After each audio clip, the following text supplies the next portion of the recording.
All right, so we've heard so many descriptions of this video, right?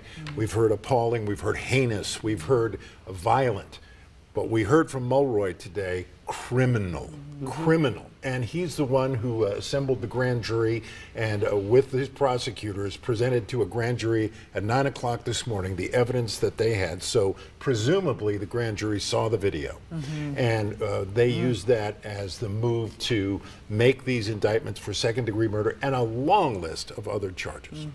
As we continue our team coverage, we want to take you back now to our Bria Bolden again, who was at that press conference earlier today with the district attorney's office. And Bria, we understand that you are going to be speaking to House Minority Leader Representative Karen Camper. Is that right? Yes, we have House Minority Leader Karen Camper with me right now. She was actually one of a few city and state leaders who were inside of the auditorium while District Attorney Steve Mulroy and the TBI were giving that press conference today. Thank you so much, Minority Leader, for joining us. Being from Memphis, can you talk about being in this room and listening to the TBI director, to the district attorney, just describe what happened to Tyre Nichols? Yeah, thank you. Let me first make sure I give condolences to the family. This has been heart-wrenching for them, and so we stand with them in the hurt that they're feeling and let them know that we are concerned about, what has happened to Tyre, but many condolences to the family.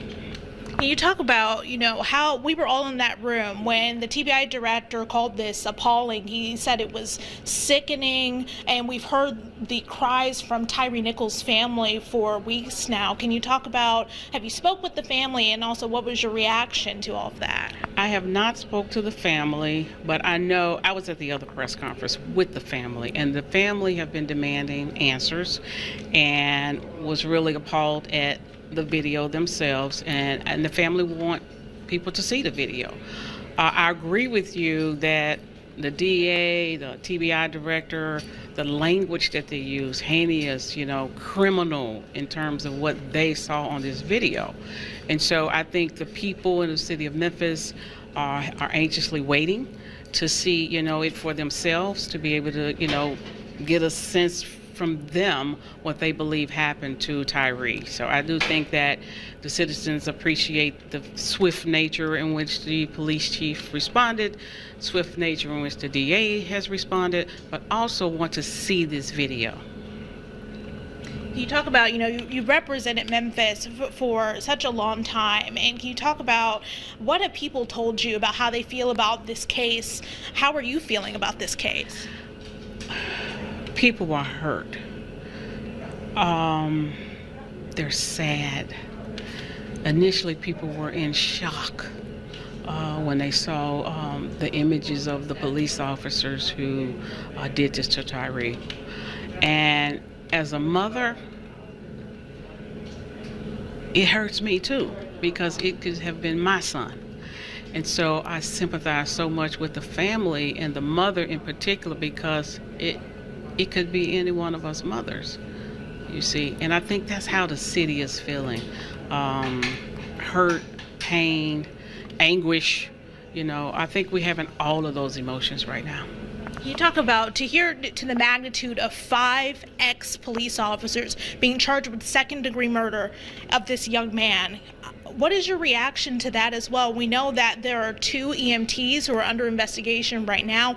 Other officers, current officers, are under investigation. Have you seen anything like this before? I haven't, but I do feel like people are expecting the wheels of justice to be turning.